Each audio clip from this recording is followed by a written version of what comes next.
All right, y'all. This reality show is something else. This is not a. Is it dating? Is it relationship, romance, relationship show, queer relationship show? Finally, mainstream queer relationship show. Okay, let's dive into it. The Ultimatum Queer Love, the same production company that does Love is Blind, does this, because I can tell that the editing and the aesthetics of it, there's I think there's some crossover there. And I watch Love is Blind, okay? But as a queer person, as a lesbian, as a gay, whatever word, as a lesbian specifically, we could have been have this. I'm gonna do a quick run through. I had reacted in real time to each episode. The reunion has aired, and I'm like, okay, I don't think I can do an episode by episode and edit. So I'm just gonna do a quick review of episodes 1 to 8, the highlights, put in my reaction to episode 9, and then the reunion. So episodes 1 of The Ultimatum Queer Love, y'all. This show is something else. Oh my god, we could have been have a queer relationship dating show this whole time. Sapphics are messy, you know. Sapphics are messy. There's always drama. Okay, let's get into it. All right, so the whole premise of the show is that it's under the same umbrella of Love is Blind, which I watch Love is Blind as well. But as a lesbian, as a queer, as a lesbian, you know, as a lesbian, you want to see something, you want to see yourself, you want to see your community represented in the same messy way, you know what I'm saying?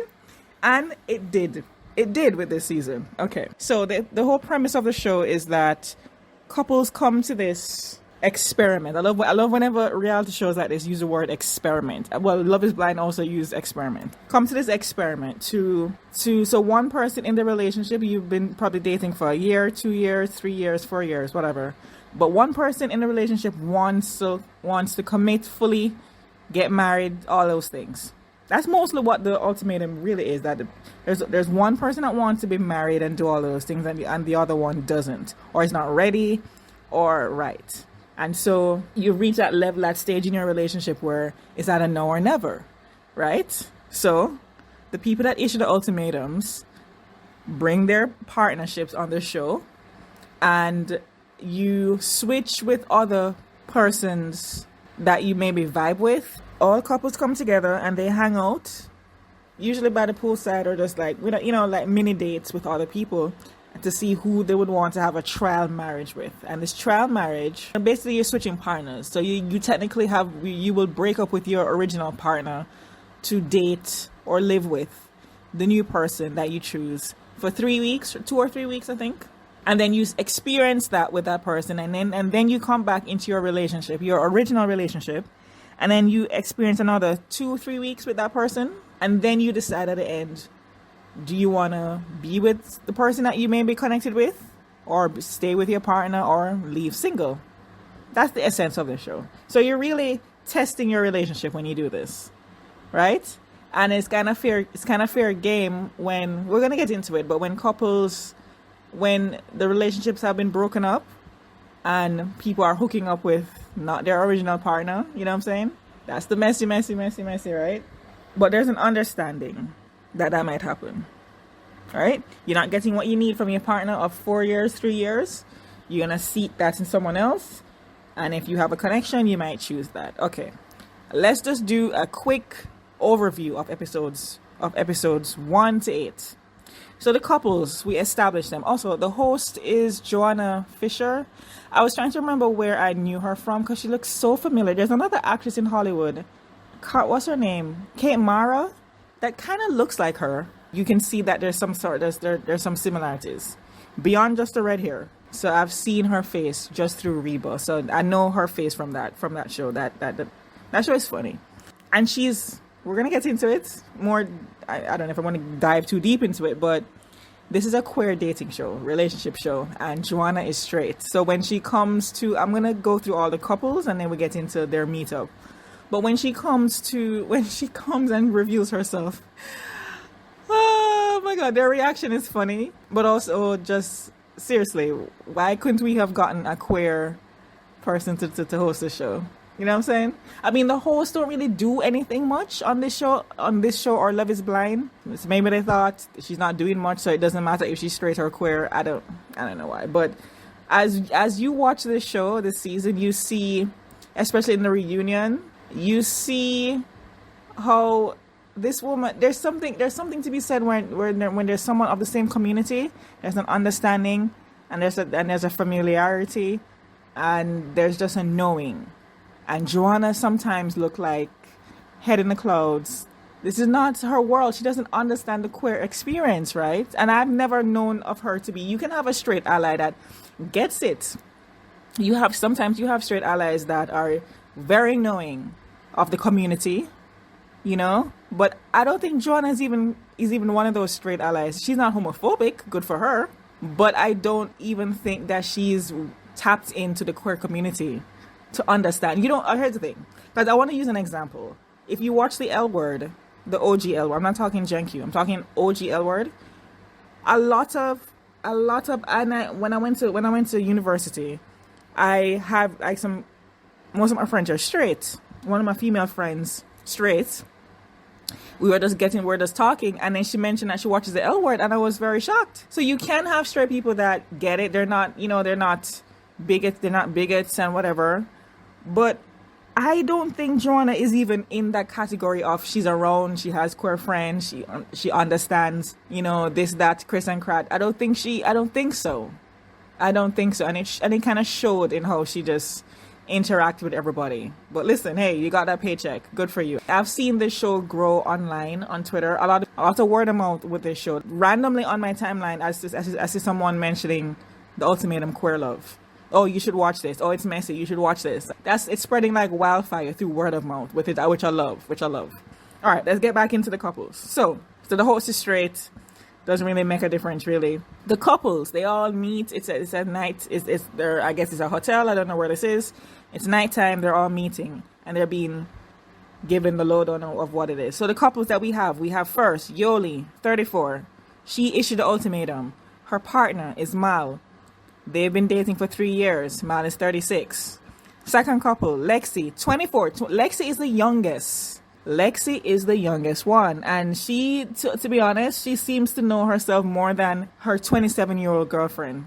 Right? She knows what she wants. You know what I'm saying? Lexi is that girl. She knows what she wants. Lexi, 24. She issued the ultimatum. Her girlfriend, Ray, 27. Dating for 3 years. Okay. Mildred, third couple. Mildred, 33. She issued the ultimatum. Tiff, 32, dating for 2 years. Okay. Sam, she issued the ultimatum. Partner, Ozzy. I think Ozzy is non-binary. So I'm gonna try to. I don't know if Ozzy is trans, but I think Ozzy is going through the process of identifying what their identity is. So I'm gonna use they, or I'm just gonna refer to Ozzy as Ozzy when I'm talking about Ozzy. So Sam, 31, issued the ultimatum. Ozzy, 42. I totally forgot Ozzy was 42. No, I'm going to have some words about Ozzy. I already reacted to all of episodes 1 to 8 in real time, but I'm trying to give like a quick overview. But I will still state what I was saying initially about Ozzy, and I'll get to that. When I get to that episode. Okay, 42. They've been dating for 1.5 years. And then the last couple, Xander. Ooh, this is like the drama. Xander, 30. Issued the ultimatum. And that's very important to note. Xander, 30, issued the ultimatum. Partner, Vanessa, 30. They're both 30. They've been dating for 4 years. Vanessa is the wild card here. Vanessa, when we get into it, Vanessa, this woman, wowzers. But listen, she's a key. Listen, when I saw her antics in the first few episodes, now listen, you need this type of personality on this type of a show. Because I think partly the draw that people got to the show was her antics. Let's be honest here. Okay, these are the established couples. They're all meeting. I'm just going to skip through the episode because I already watched it.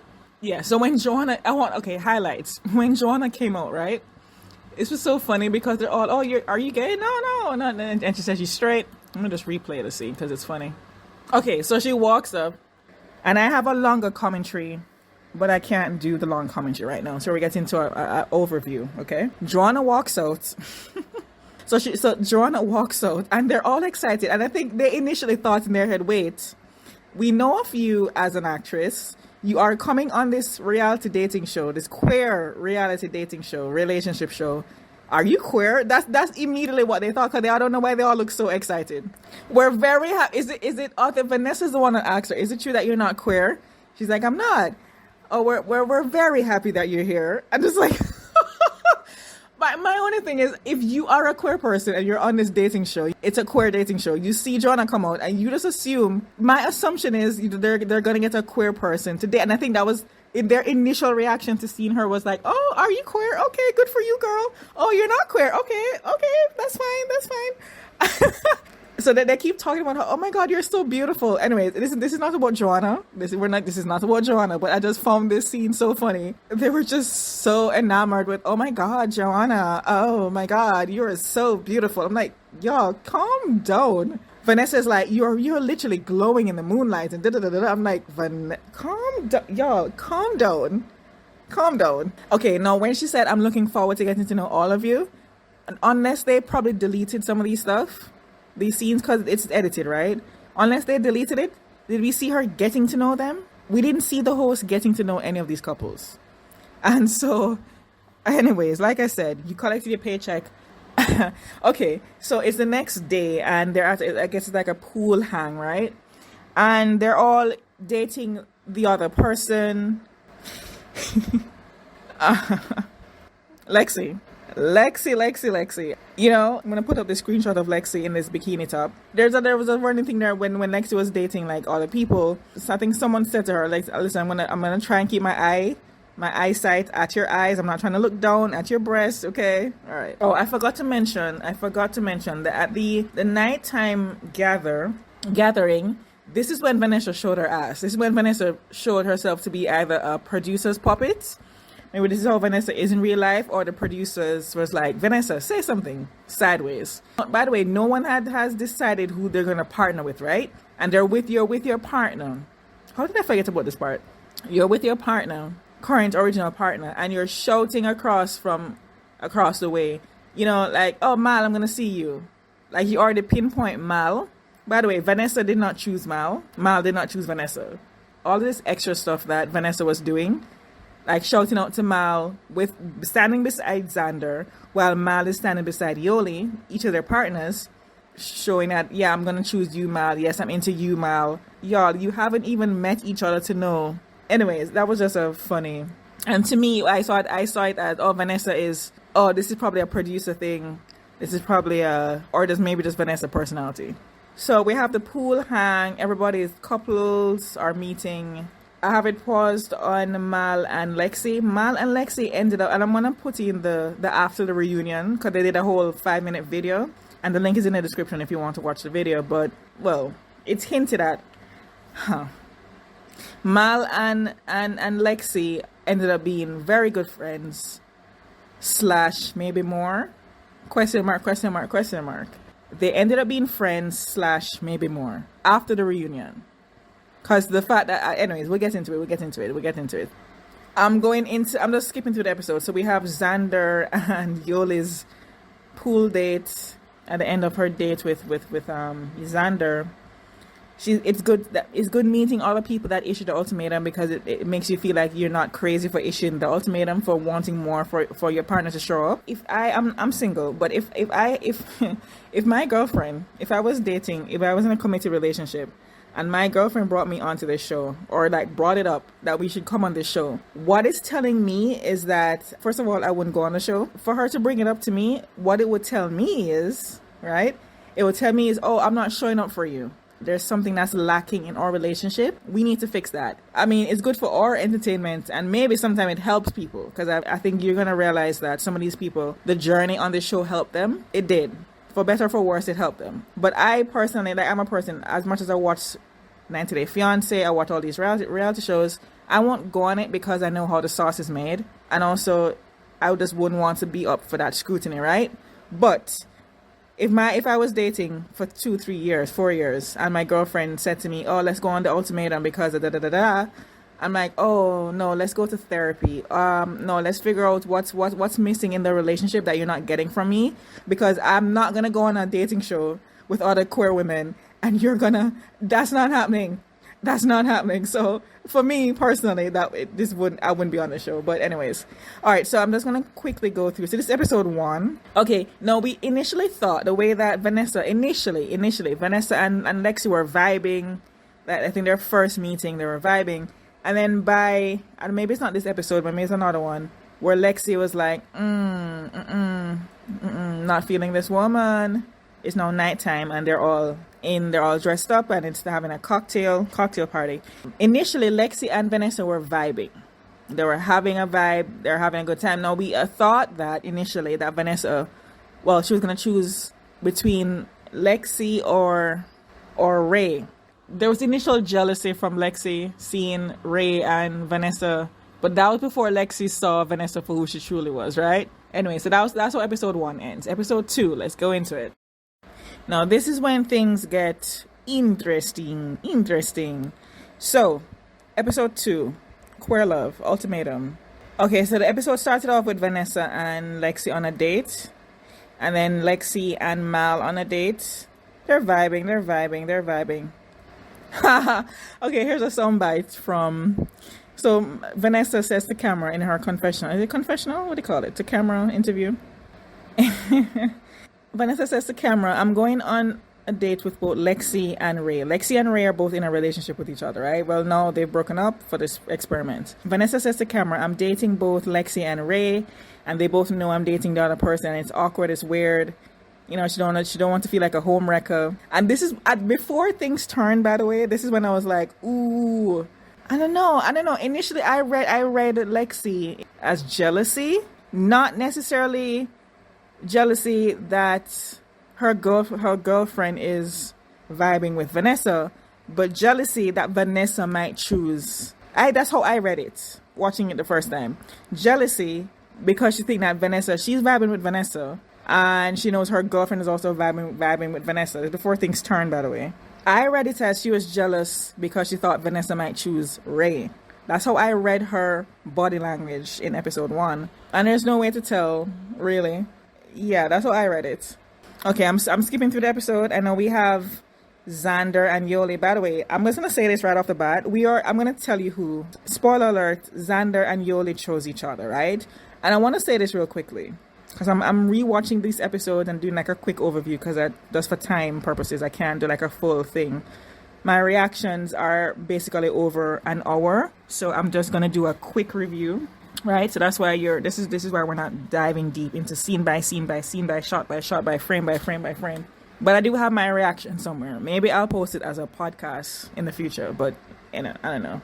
Xander and Yoli, to me, I was writing for them. They were my surprise couple. When we get to the dinner and to see who choose who, just it's a spoiler alert, they choose each other. And when you see them interact throughout the season, it's something to behold, because you really see two people that are into each other. You know what I'm saying? Okay, so I'm quickly going through their date. They're having a daytime date. And Xander and Yoli, this is very important. And I want to say this because I watched the reunion. They're talking about kids and wanting to have kids and why I don't want to have kids and the importance of why I don't want to have kids, right? Xander and Yoli. There's something that Yoli said in the reunion. If you watch the reunion, you know. And so it's unfortunate, right? But before we get to that, okay, no, I'm not remembering some of this date. To see how Xander and Yoli were connecting on this date. I just didn't remember it, but I'm quickly going through it. Yoli says to Xander, because they're having a deep conversation about kids and all these things, and she's like, "You're such a lover," and she says, "Yeah." She smiles. So Xander responds by saying, "I'm gonna be there for my partner. I'm gonna be there for my partner no matter what." Wait! I don't remember this conversation. Okay, Xander says, "Most of the time, I'm pretty ready." Oh my god! Because I watched this one time and I reacted to it, and I just didn't remember, because I didn't know that they were going to choose each other. And I did not have Xander and Yoli on my radar by episode 2, right? Before they chose it, I did not have them on my radar before they moved into with each other.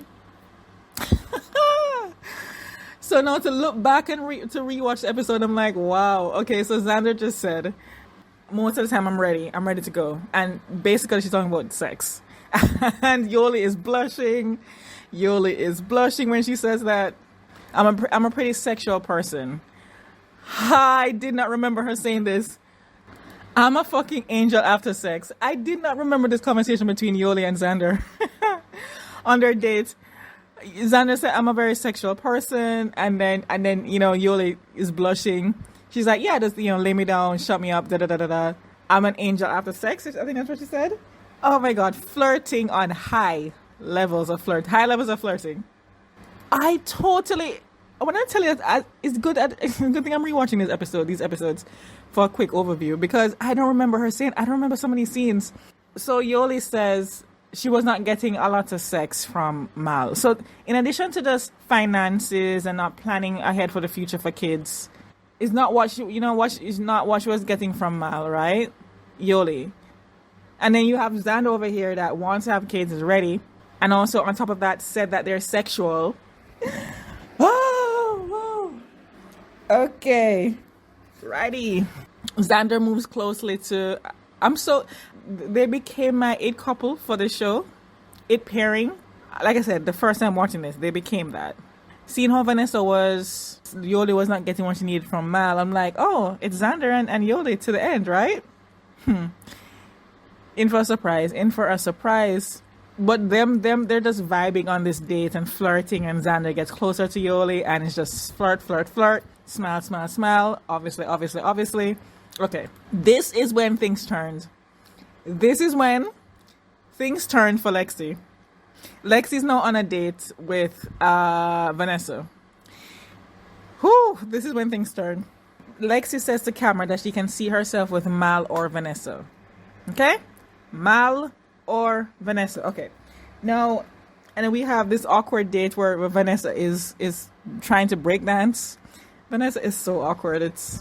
Listen, she's endearing. I'm going to say some other things about her, but especially watching the whole season and seeing some other aspects of her personality. You know what? I see you. You're messy AF, but I see you. So Lexi said when it comes to her date with Vanessa, there's obviously a good banter there. And so she was into Vanessa. Oh, Vanessa said at the end of all of this, they're vibing. Vanessa and Lexi are vibing, right? Even after Vanessa's awkward breakdance, and I put that in quotation, Vanessa says, how do you feel about marrying me? And Lexi, remember, Lexi is all ready. She's 24, the youngest. Ready. And she says, she would want to, right? So maybe this is when... It's interesting. This is what, their third, fourth date, and Lexi says she could see marrying Vanessa. But then Vanessa responds, because we know what, if you watch the show, Vanessa wants freedom. That's what she said. That's what she came in talking about. Freedom. Wants freedom. She said that she's she's pansexual, but being pansexual, you could still be monogamous, right? But I think she's a polyamorous pansexual, if that that's the phrase. I'm not watching scene by scene, but what I remember was that she said she wants freedom. She said it with Xander beside her. She wants freedom, and I'm just like, if Xander is hearing this, why is Xander on the show? She tells you she wants freedom. She don't want to be tied down. Lexi wants to be tied down. Lexi is the youngest, and she wants to be tied down. That's what she's here for. She's here to either build a relationship, a marriage with her current girlfriend, or build that with someone else. That's the key. Like, Lexi sees this show as, I'm going to either build it with my current girlfriend to marry, or I'm going to build it with somebody new. That's the whole purpose of this whole show. And when Lexi hears what Vanessa says about not wanting that, then she's like, oh, hell no. That the red flags went up for Lexi. Lexi's body language completely just got like shut down, and it's like, no. This is not what you're here for. We're not here for this. Just to hook up on random. Okay, this is what Vanessa is saying to Lexi. At the end of the day, I don't want to grow closer to anyone else. Lexi's facial expression is, no, back away. This was the worst decision ever. Vanessa says she's not ready for settling down. So when we see her change, it's interesting that she actually changes. And I know why she changed. If you watch the show, you see that she changed her viewpoint on that. Xander issued the ultimatum, yes, but she don't see herself getting married, and Lexi's body language to Vanessa saying that is just like, Oh yes, I remember exactly why Lexi was even more annoyed now. I think Vanessa says to Lexi, like, make it seem like Lexi that Xander is only gonna choose Vanessa, right? There's nobody here that Xander is gonna connect with. So you're wasting Xander's time because Xander wants to be committed and settle down. No, when I watched the scene originally, I was so with Lexi on this. I'm like, oh, you get her, Lexi, yes. But then, as I just said, I just rewatch the scene with Xander and Yoli, and I'm like, I totally forgot about that scene. I totally forgot that they were vibing in the way that they were vibing. At this point, when I originally watched this show, I didn't think that Xander was going to be able to choose anyone from this cast. And so it did seem selfish that Vanessa was. No, I'm rewatching this with new eyes right now. It did seem selfish that Vanessa was on this show with no expectation of no wanting to get married, but knowing that's what Xander wants. And at the time, it didn't seem like Xander was going to connect with anyone else. So you're wasting Xander's time, right? When I get bored, I think that was the worst thing that Vanessa said to her. When I get bored, I'm just like, all right, I'm bored with you.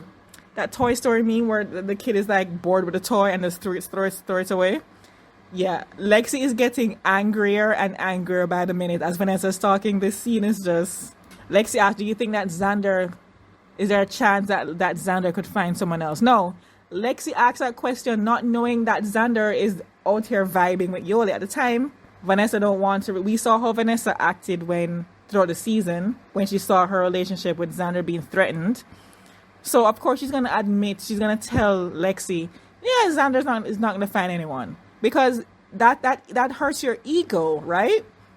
Of course, Vanessa's going to tell her that. So Lexi was working off of what Vanessa told her, versus when what Lexi should have done is that Lexi should have gone to Xander and be like, "Hey, Xander, is there anyone that you're vibing with?" Instead of Lexi should not have taken her cues from what Vanessa told her about Xander. She should have talked to Xander herself to find out, is there someone else that is there, right? Vanessa's gonna say no. Xander is not gonna vibe with anyone else. But that's what somebody that doesn't want to believe that her partner will move on from her. That's what somebody like that would say. Rewatch this scene. This is like one of the highlights of the season. I'm rewatching the scene, and then to further push it, Vanessa says to Lexi, I think Vander has even said that she's asexual. It's my second time watching the show. When I originally watched this, I forgot about Yoli and Xander's scene where Xander says to Yoli, I'm into sex. That's the thing.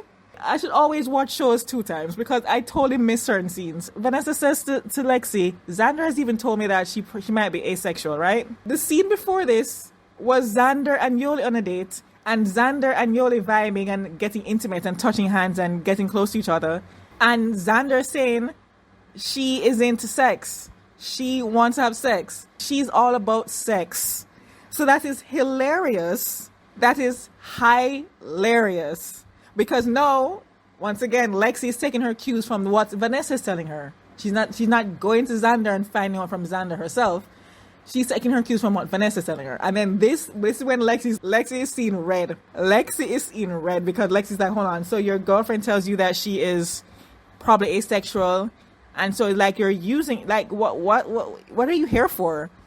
She would be asexual if it wasn't. I forgot she said this to her. This is when Lexi would completely hated Vanessa.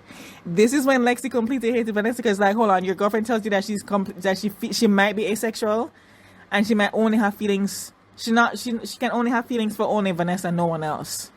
This is when Lexi saw red. This is when Lexi saw red. Okay, and then Lexi asks her, "What do you think you were gonna get out of this process?" Like, Lexi is irate. By the way, that was not addressed at the reunion.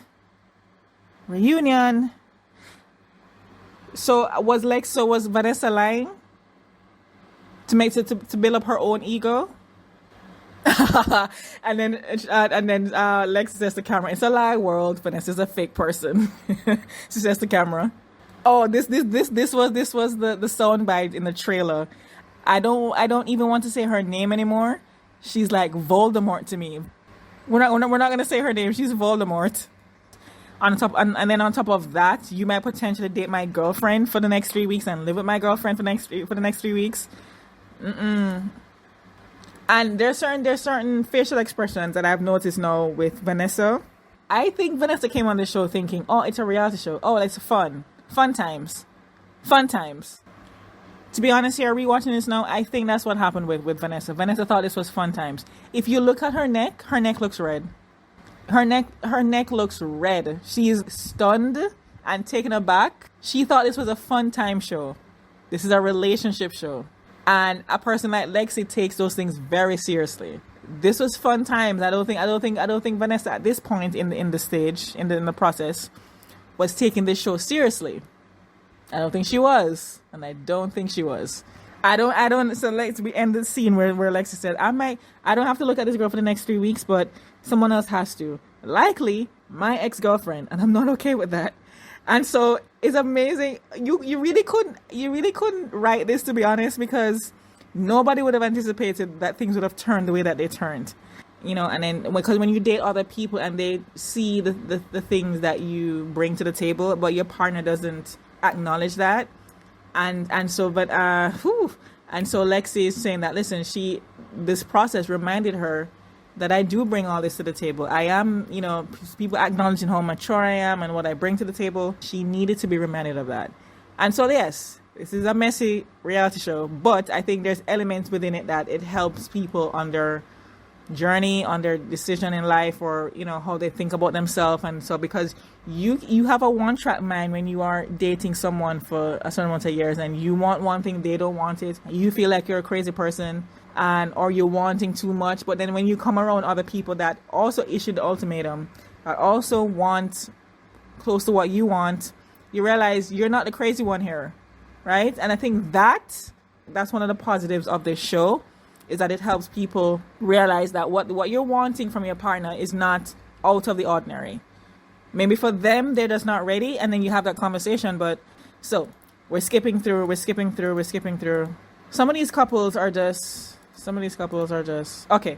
So we're fast forwarding. No, it's the dinner. I think what you call it, the crossover. I forgot what they call it. Okay, I'm just gonna really do a quick summary of what happens here. And I think Lexi brought up that you're Vanessa, you're here for the wrong reasons at this dinner. Again, Joanna Fisher comes in, doesn't really add much. Once again, she collected her paycheck. Good for her. So now the new couples. I'm just gonna really just summarize at the end of episode 2. Who chose who? Xander chose Yoli. Yoli chose Xander. Ray chose Vanessa, despite what Lexi has to say about Vanessa. Ray chose Vanessa. Vanessa chose Ray. Mal chose Lexi. Lexi chose Mal. And just quick spoiler alert, Lexi and Mal ended up being really close friends, or more, question mark, at the end of this show. As in today, currently. We'll get to that. When we get to the reunion, post reunion. And then, so we have Mal chose Lexi, Lexi chose Mal. And then Ozzy chose Mildred. I think Mildred chose Ozzy. And then who is missing from this? Someone is missing from this. Sam. And then I guess Sam and Tiff were just the leftovers. It's weird to say the word leftovers. Yeah, I have it in my notes that I don't know why I stopped writing after Mildred. Ozzy chose Mildred. Mildred chose Ozzy. Okay, but anyways, Sam and Tiff just ended up being together. I think their shows, I can't remember their shows. Yeah, so they're going to live together for 3 weeks. I'm going to skip through some of this because most of the drama happens as we progress throughout the season. So I want to keep my review of each episode close to 20 to 30 minutes. This is kind of going over 20 minutes. And yeah, this is episode 2. Then we're going to go into episode 3. I'm going to go through quick. So that was episode 2.